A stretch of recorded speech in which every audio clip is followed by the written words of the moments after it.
posts overseas, resulting in the murder of a U.S. ambassador to Libya and 3 others. We have every angle covered for you tonight. The policy, the politics, the reality on the ground in Libya and Egypt tonight. But first, to start, a detailed timeline. This actually all began late Monday.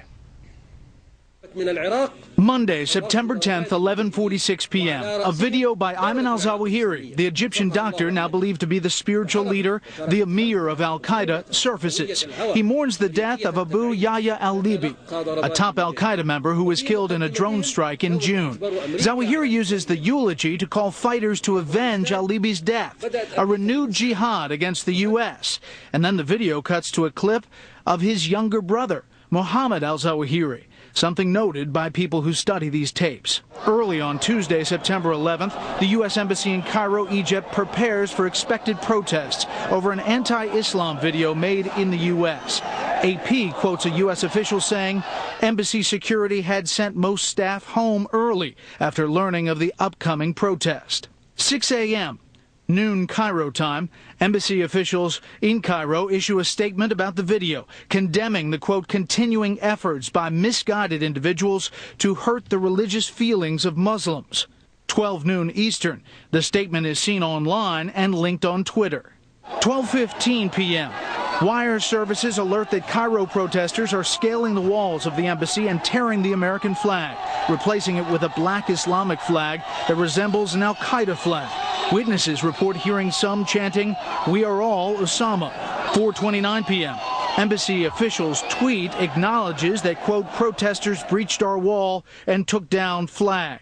5 p.m. Wires cross reporting clashes at the consulate in Benghazi, Libya, and one U.S. official is believed to have been killed, maybe one wounded. 6:30 p.m. The Cairo embassy tweets, this morning's condemnation issued before the protest began still stands, as does our condemnation of the breach. 10:09 p.m. The Romney campaign releases a statement from Governor Romney on Libya and Egypt, embargoed until midnight, expressing outrage at the attacks, but also saying, quote, it's disgraceful that the Obama administration's first response was not to condemn attacks on our diplomatic missions, but to sympathize with those who waged the attacks. 10:10 p.m., the Obama administration disavows the Cairo embassy statement released some 16 hours earlier in the day, telling Politico that the statement, quote, was not cleared by Washington and does not reflect the views of the United States government. 10:25 p.m., the Romney campaign lifts the embargo. Sometime after midnight, the original Cairo embassy statement and subsequent tweets are removed from the website and the Twitter account. 12:09 a.m. An Obama campaign spokesman emails reporters saying the campaign is shocked that Governor Romney would choose to launch a political attack at this time. 5:30 a.m. Wednesday the 12th. Confirmation that the U.S. ambassador to Libya, Christopher Stevens, and 3 other staff members were killed in the Benghazi attack. 9:57 a.m. Secretary Clinton speaks at the State Department. This was an attack by a small and savage group. 10:16 a.m. Governor Romney addresses the attacks and his criticism. In the face of this violence, America cannot shrink from the responsibility to lead. 10:42 a.m. President Obama talks about the Benghazi attack from the Rose Garden. The United States condemns in the strongest terms this outrageous and shocking attack. 12:30 p.m. Intelligence officials confirm Ayman al-Zawahiri's brother was at the protest in Cairo. President Obama is being criticized for sending mixed messages while his Republican opponent is being accused of jumping the gun to make political points. We have Team Fox coverage tonight. Chief Political Correspondent Carl Cameron has Mitt Romney's response from the campaign trail. National Security Correspondent Jennifer Griffin assesses the situation in the Middle East and Northern Africa. We begin, though, with Chief White House Correspondent Ed Henry on the president's reaction today. Good evening, Ed. Good evening, Brett. Tonight, the president is blasting Mitt Romney for his criticism of the administration's initial response. Mr. Obama telling CBS's 60 Minutes that Mr. Romney has a tendency to shoot first and aim later. In cold blood, 4 Americans murdered by a mob in Benghazi. in a battle that lasted 4 hours on the 11th anniversary of the 9/11 terror attacks, including U.S. Ambassador to Libya Chris Stevens, the first American ambassador killed in the line of duty since 1979, raising alarm bells about American outposts all around the globe. I've also directed my administration to increase our security at diplomatic posts around the world. And make no mistake, we will work with the Libyan government to bring to justice the killers who attacked our people. Fox News has learned top Obama administration officials believe there are early signs the attack was planned, and the protest outside the U.S. consulate in Libya related to an anti-Muslim movie may have just been a diversion. While a senior U.S. official stressed it's early in the investigation, the U.S. is probing all leads, including the possibility the attack was tied to the 9/11 anniversary. It was a coordinated military-style, commando-type raid that had both direct fire and indirect fire, military movements involved in it. This was a well-planned, well-targeted event, no doubt about it. The president did not take questions, so he was not pressed on whether security was tight enough on the anniversary or how he specifically plans to mete out justice. And his remarks made no mention of the separate attack on the U.S. Embassy in Cairo, as Republicans tried to lay blame for the violence across the Mideast right at the doorstep of the Oval Office. We're not nearly engaged in supporting the Arab Spring as we should be. It's about to explode.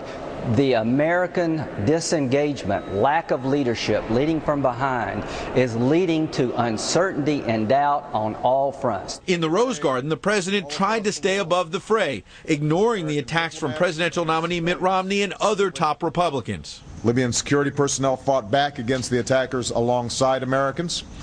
Libyans helped some of our diplomats find safety, and they carried Ambassador Stevens' body to the hospital, where we tragically learned that he had died.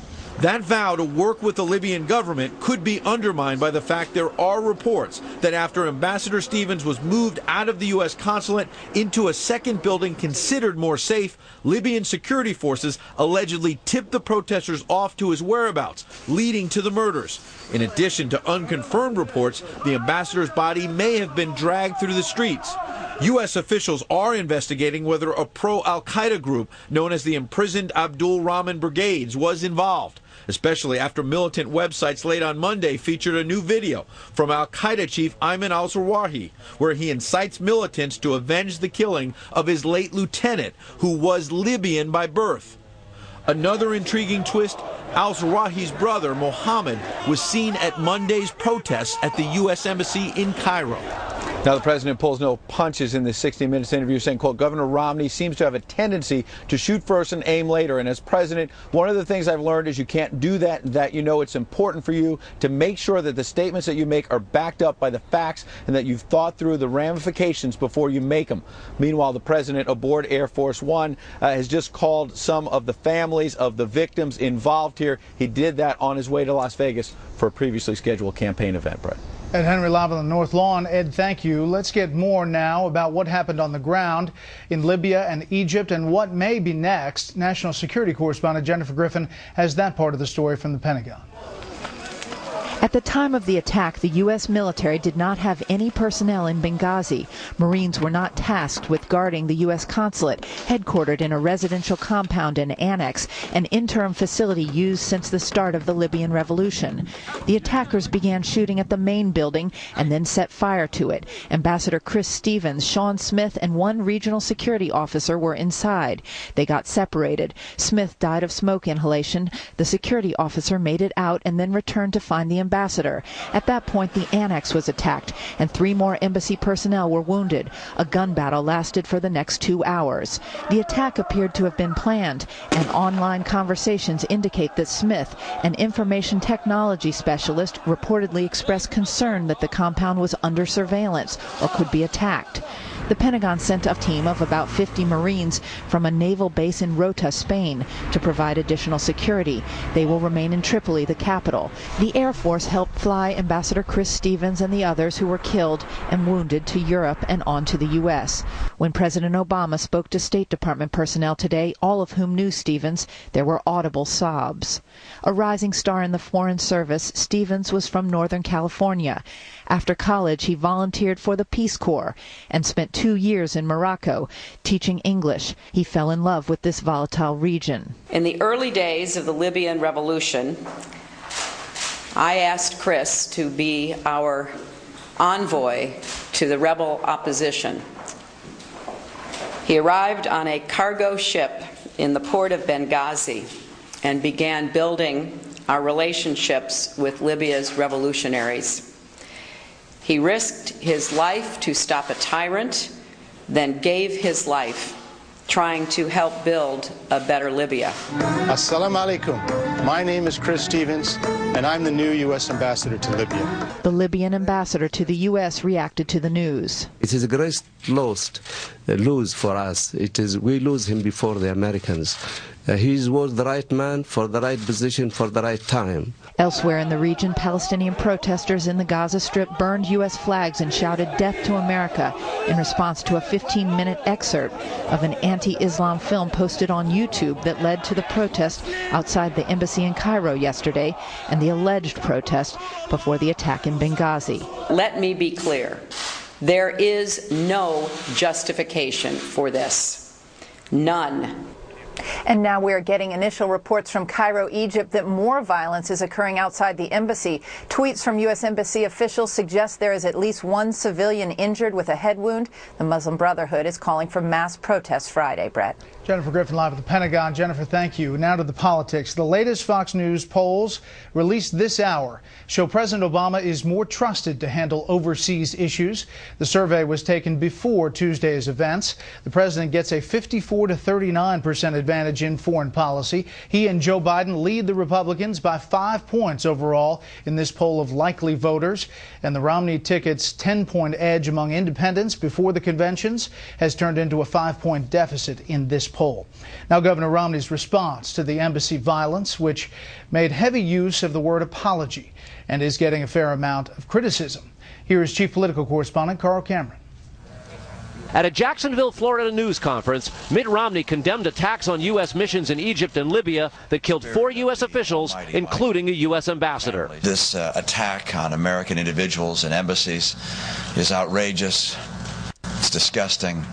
It breaks the hearts of all of us who think of these people who have served during their lives the cause of freedom and justice and honor. Romney immediately criticized the Obama administration for a statement issued from the U.S. Embassy in Egypt yesterday that Romney says amounted to yet another Obama apology for Americans overseas when it is Americans who were the victims of the attacks. 7 times in 9 minutes, Romney referenced the Obama administration's apologies for U.S. policies and principles. The statements were inappropriate and, in my view, a disgraceful statement on the part of our administration to apologize for American values. The statement that came from the administration was a statement which is akin to apology, and I think was a severe miscalculation. The first response should not be to say, yes, we stand by our comments that suggest that there's something wrong with the right of free speech. Romney's initial rebuke last night prompted a harsh counterattack, not from the Obama administration, but from the Obama campaign in Chicago, which said in a statement, quote, "We are shocked that at a time when the United States of America is confronting the tragic death of one of our diplomatic officers in Libya, Governor Romney would choose to launch a political attack." Reporters grilled Romney with questions about whether he'd turned too partisan too soon. Do you regret the tone at all, given what we know now? Do you regret having that statement come out so early? Romney brushed back reporters, noting that White House officials backed away from the U.S. mission in Cairo's statement and removed it from the internet last night. The White House distanced itself last night from the statement, saying it wasn't cleared by Washington. And that reflects the mixed signals they're sending to the world. Romney's under fire for speaking too soon before all the facts are known. Customarily, presidential nominees receive regular national classified security briefings. Right now, those are not happening for Mitt Romney. They are expected to happen soon, but aides won't say when. Brett. Carl Cameron traveling with the governor. Carl, thank you. Joining us now to discuss the entire situation, Elliot Abrams, Senior Fellow for Middle Eastern Studies at the Council on Foreign Relations, and Michael O'Hanlon, Senior Fellow at the Brookings Institution. Welcome, gentlemen. First, let's talk about the situation and what strikes you about these attacks. Michael, you first. Benghazi and Egypt. Benghazi, obviously, the attack that led to the ambassador's death. Well, first, that was a very moving set of reports, and I know I join everyone in being sad about this terrible loss for the United States and our dedicated servants abroad who do so much for our security. But, you know, in a way, I'm also surprised it took this long. The Arab Spring has affected so many countries. There has been so much unrest.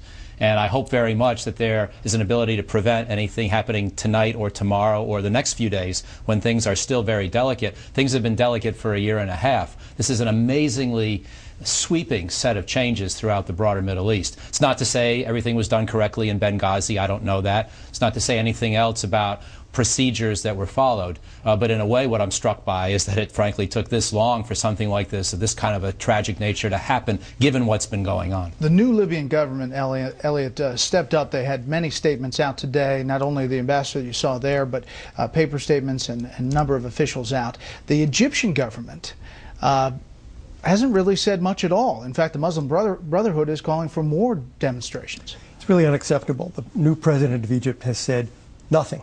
It's 24 hours since the attack on our embassy. Nothing. You got to remember also, 2 weeks ago they put on trial the people who last year sacked and looted the Israeli embassy in Cairo, and they gave them suspended sentences. So the message from the Egyptian government is, it's not really a double message. It's that this seems to be okay. They are the ones responsible for protecting our embassy. It's not really up to the Marine Guards. It's the police and the Egyptian army. Where were they? We talked when this Arab Spring first started about the possibility that this goes place to place. But you look at the tension with Israel and Iran, you look at the situation in Syria, you look at what's developing here. Is there a potential that this suddenly spirals? I think there is, particularly on the embassy problem. Crowds in one place see this on TV, and people who wish us ill in one place. So it's critically important that right now every one of these governments steps up to protect our embassy and prevent this. It could happen again this Friday or in the coming days. I'd like to know what planning there was on the part of the U.S. government. We certainly knew 9/11 was coming. We knew about this film. But ultimately the buck stops with those governments, and they really need to step up and protect our people. Michael.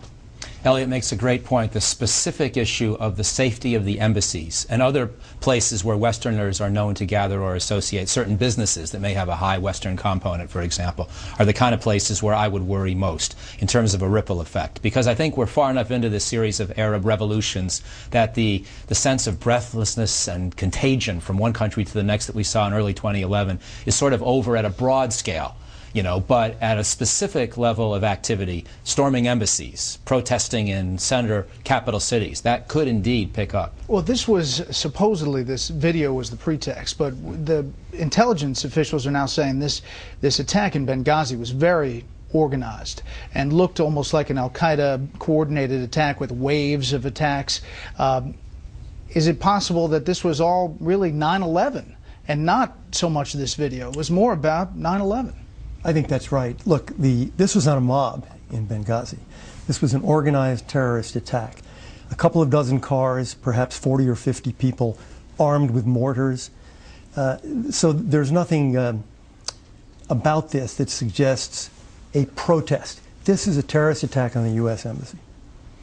The video is disgusting. And I do not join in those who say free speech somehow condones this. I didn't really hear anybody say that in the American debate, but I want to be clear. However, I agree with Elliot that there was a group waiting for an opportunity. Whether it was 9/11, whether it was the video, what have you, they saw in their interest attacking the American presence in Libya. And that should be no great surprise, given that al-Qaeda has had a presence in Libya. A lot of Libyans fought in Iraq, for al-Qaeda in Iraq. This is an area we're going to have to worry about building up strong Libyan institutions, despite the tragedy, because the alternative is to see al-Qaeda have a foothold for a long time to come.